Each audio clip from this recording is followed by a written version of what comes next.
आज हम बात करेंगे कि किसी के हमारे लाइफ में आने से या किसी के हमारे लाइफ से जाने से हमें ना कुछ फ़र्क ही नहीं पड़ना चाहिए। अभी आप बोलोगे ऐसे कैसे, किसी के लाइफ में आने से या किसी के लाइफ से जाने से हमें फ़र्क कैसे नहीं पड़ेगा। देखो, आए तो बहुत अच्छी बात है और गए तो भी बहुत अच्छी बात है। आप ज़रूर मेरी बातों से ना बहुत ज़्यादा सोच में पड़ गए होंगे कि ऐसे कैसे। कई बार क्या होता है पता है क्या, हमारा स्टेट ऑफ माइंड कैसे होता है, हम वो चीज़ के लिए एग्री नहीं होते हैं ना, तो हम बहुत ज़्यादा डिस्टर्ब हो जाते हैं। मैं आपको सीधा सीधा एग्जाम्पल दे देती हूँ, क्योंकि एग्जाम्पल से आपको ये सारी चीज़ें ना बहुत जल्दी आसानी से समझ में आ जाएगी। हेलो फ्रेंड्स, मैं हूँ सोनल, आपको मोटिवेट करने आई हूँ। आपके रिलेशनशिप में होने वाली छोटी छोटी मिस्टेक को सुधारने के लिए मैं यहाँ पे आई हूँ, आपको मोटिवेट करने आई हूँ। ठीक है, तो चलो देखते हैं कि किसी के आने से या किसी के जाने से हमारे लाइफ में कैसे क्या फ़र्क नहीं पड़ेगा। सबके ना आंसर दे रही हूँ, वेट। देखो कैसे होता है, एग्जाम्पल मैं आपको बताती हूँ।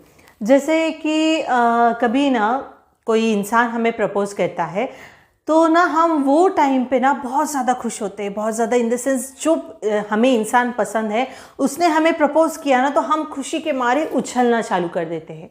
राइट, मीन्स हमारी खुशी आसमान में समाई नहीं चाहती है, ऐसी वाली खुशी। तो वैसे ही दूसरी जगह पे जैसे ब्रेकअप हो जाता है तो हम बहुत ज़्यादा दुखी हो जाते हैं, बहुत ज़्यादा डिप्रेस हो जाते हैं, बहुत ज़्यादा हमारी सिचुएशन वर्स्ट से वर्स्ट हो जाती है, हमारा रो रो के ना बुरा हाल हो जाता है। ये दोनों एग्जाम्पल समझ में आ गए कि हमें प्रपोज किया तो हम बहुत ज़्यादा खुश हो गए बहुत, और किसी ने ब्रेकअप किया तो हम बहुत ज़्यादा दुखी हो गए। बट ये इमोशंस को हमें कंट्रोल करना आना चाहिए। कंट्रोल इन द सेंस कि हमें ना उसे बैलेंस करना आना चाहिए।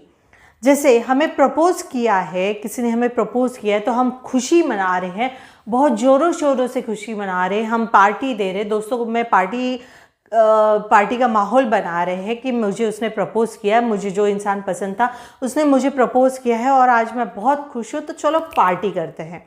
राइट, लेकिन ऐसे सिचुएशन को आपको बैलेंस करना आना चाहिए। मीन्स क्या करना आना चाहिए कि खुशी अपनी, मैं मानती हूँ आप बहुत ज़्यादा खुश हो, बहुत ज़्यादा आपको आपकी खुशी है ना वो बहुत ज़्यादा है, वो जो आप शब्दों में भी बयान नहीं कर सकते, इसलिए आप पार्टी शार्टी कर रहे हो। बट ये खुशी को ना अपने तक सीमित रखना, अपने तक सीमित रखना मीन्स कि उसको बैलेंस बना के रखना। खुशी हुई है, इतना मत उछलो, सारी दुनिया को जाहिर मत करो, अपना चीज़ें इतनी एक्सपोज मत करो, चीज़ों को बेयर करना सीखो। खुशी हुई है, ठीक है, वो एक टाइम पीरियड तक रहने दो, जैसे हाँ हुई है, इट्स ओके, आप उसके लायक हो ये समझ के ये चलो, ऐसे चलो। तो जब तक खुशी आपकी बैलेंस नहीं होगी ना, तब तक आप, जैसे वर्स्ट सिचुएशन आती है, ब्रेकअप हो जाता है, डिप्रेशन में चले जाते हो, टेंशन आ जाती है, तो वैसे सिचुएशन होती है। जैसे हम अगर खुशी अपनी बेयर करना सीख गए ना, तो हमें दुख बेयर करने में ज़्यादा दिक्कत नहीं आएगी, हम ना वो दुख भी बहुत आसानी से बैलेंस कर सकते हैं।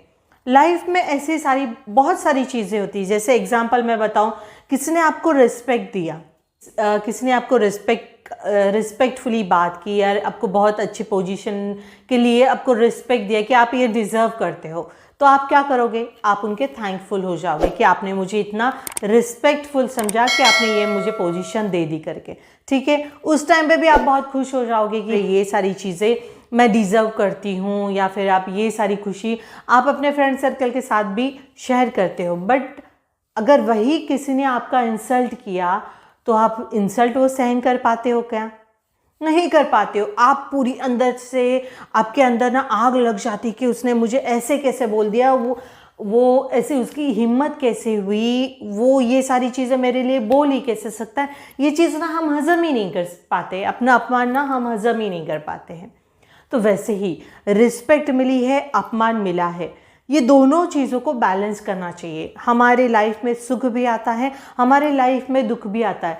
जब भी हम ये सुख दुख बेयर करते हैं, उनको बैलेंस करते हैं ना, तो हमारे अंदर, हमारे सामने कितनी सी भी वर्स्ट से वर्स्ट सिचुएशन आ जाए ना, तो हम वो चीज़ के लिए, वो इंसिडेंट के लिए, वो वक्त के लिए हम खड़े हो जाते हैं।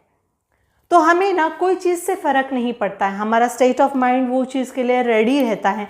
आज मेरे पास अगर दुख आता है, कोई टेंशन आती है, तो मैं बेयर कर सकता हूँ, मेरा स्टेट ऑफ माइंड उसके लिए रेडी है। इसीलिए सुख और दुख ये दोनों चीज़ें ना बैलेंस करना सीखो, अपने लाइफ का ये फंडा बनाओ। जब भी हम खुश होते हैं, बहुत उछल उछल के नहीं बोलना वाह वाह मैं खुश हूँ, मुझे तो ये इंसान ने प्रपोज किया, वाह मैं तो ये पोजीशन मिली ना, ये सारी चीज़ें हैं बैलेंस करो। मैं मानती हूँ खुशी में हम बहुत ज़्यादा एक्साइटेड होते हैं, बहुत ज़्यादा हम ना खुशी के मारे पार्टी शार्टी देने की सोचते हैं, तो ये सारी सिचुएशन ना हमें बैलेंस करना आनी चाहिए, हमें बेयर करना आनी चाहिए। क्योंकि दुख भी, लाइफ है तो दुख भी आना ही है, सुख आया है तो दुख भी आएगा ही। तो ये सारी चीज़ें हमें बेयर करनी आनी चाहिए, इसे बैलेंस करना आना चाहिए। क्योंकि लाइफ है, सुख दुख आते रहेगा।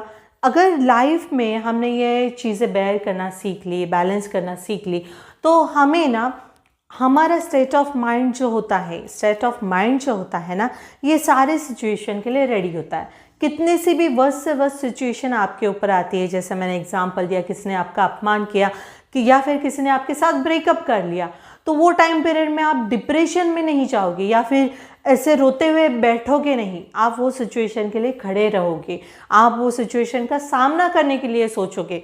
ये नहीं सोचोगे कि उसने ब्रेकअप कर दिया या फिर उसने अपमान कर दिया तो मैं तो ऐसा ही हूँ, मैं इसी लायक हूँ। ये सारे थिंकिंग ना उस टाइम पे नहीं आएंगे, क्योंकि आपने वो लाइफ में बैलेंस करना सीख लिया, सुख दुख को बेयर करना सीख लिया ना, तो आप ये चीज़ के लिए ना एकदम रेडी हो जाओगे। आपको बहुत ज़्यादा ना डिफ़िकल्टी नहीं आएगी, आपके सेट ऑफ माइंड में ये सारी चीज़ें ना फिक्स हो जाएगी। कोई भी सिचुएशन आने दो लाइफ में, मैं रेडी हूँ।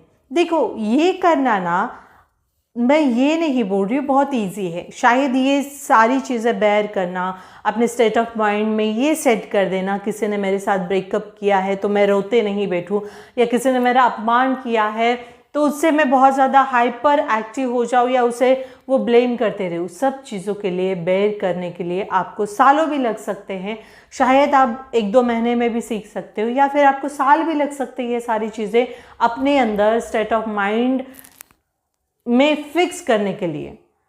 मैं ये चीज़ें इसलिए बोल रही हूँ क्योंकि लाइफ है, ये सारी सिचुएशन उतार चढ़ाव अपने लाइफ में आनी ही आनी है। तो ऐसे सिचुएशन में हमें हर चीज़ के लिए प्रिपेयर रहना बहुत ज़रूरी है। स्पिरिचुअली बात की जाए तो ये हमारे अंदर होना ही होना चाहिए। लाइफ में खुश रहना है, लाइफ में हैप्पी रहना है, हमें लाइफ पे किसी के ऊपर डिपेंड नहीं रहना है ना, तो ये सारी चीज़ें हमारे अंदर होनी बहुत ज़रूरी है। वैसे आप बताइए कि लाइफ में ये सारी चीज़ें होती है तो मोस्टली हम ये सारी चीज़ें बेयर नहीं कर पाते हैं, हम बहुत ज़्यादा ना टेंशन ले लेते हैं, और उस वजह से ना हमारे लाइफ में किसी के आने की वजह से या फिर किसी के जाने की वजह से ना हमें बहुत फ़र्क पड़ता है। जब भी आपके माइंड में ये फिक्स हो जाएगा, ये स्टेट ऑफ माइंड आपका बन जाएगा ना, तो आपको किसी के आने से या किसी के जाने से ना कुछ भी फ़र्क नहीं पड़ेगा लाइफ में। ठीक है, वीडियो अच्छी लगी रहेगी तो लाइक कीजिए, चैनल पे न्यू हो तो सब्सक्राइब ज़रूर कर देना, और ऐसे ही मोटिवेट होने के लिए प्लीज़ सब्सक्राइब कर दीजिए। मुझे आपके सपोर्ट की बहुत ज़्यादा ज़रूरत है। ठीक है, थैंक यू।